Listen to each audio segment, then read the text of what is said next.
30 ans plus tard, à peu près, je vais à New York avec Yves Robert et l'attaché de presse Yannou Collard pour présenter le grand blond, The Tall Blonde with the Black Shoe.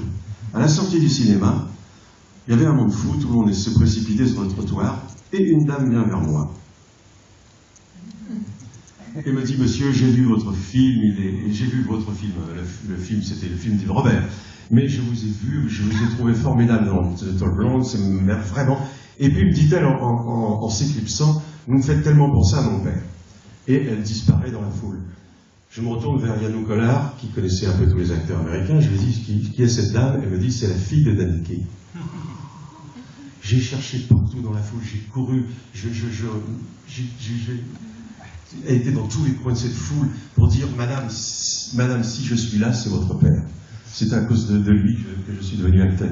Je ne l'ai pas retrouvé. Donc, 30 ans plus tard,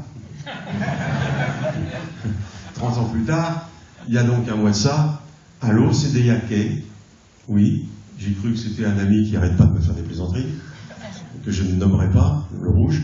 Et je me suis dit c'était des plaisanteries, pas du tout. Elle me dit voilà, j'ai un hommage à mon père, est-ce que vous voulez venir à mes côtés? Voilà, j'ai dit oui tout de suite parce que c'était pour moi une énorme émotion.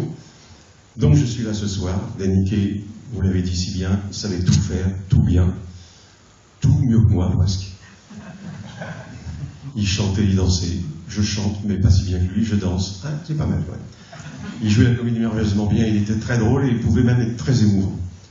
Peut-être que vous ne savez pas, parce que ça je l'ai appris par Deya, et je l'ai même appris par d'autres personnes, c'est qu'il était un cuisinier extraordinaire. Ça a l'air de rien, mais ça compte.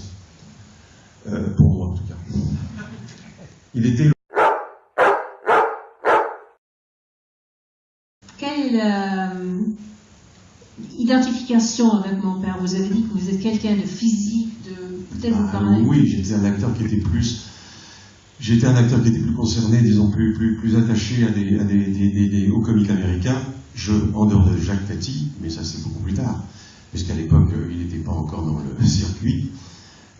J'étais très attaché aux acteurs américains qui s'exprimaient plus avec leur corps. C'était le cas de Danny, encore que il était, comme je vous le disais, un acteur formidable, mais il avait une plastique, une façon de danser, une façon de bouger, une façon qui évidemment me concernait particulièrement, comme Chaplin, comme Keaton ou comme même Jerry Lewis me concernait particulièrement.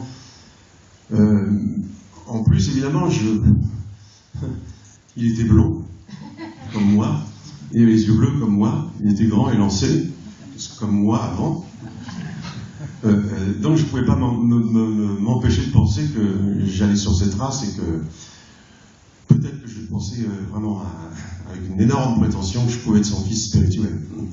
Quelle bonne idée! Vous êtes bienvenue à la famille. Voilà.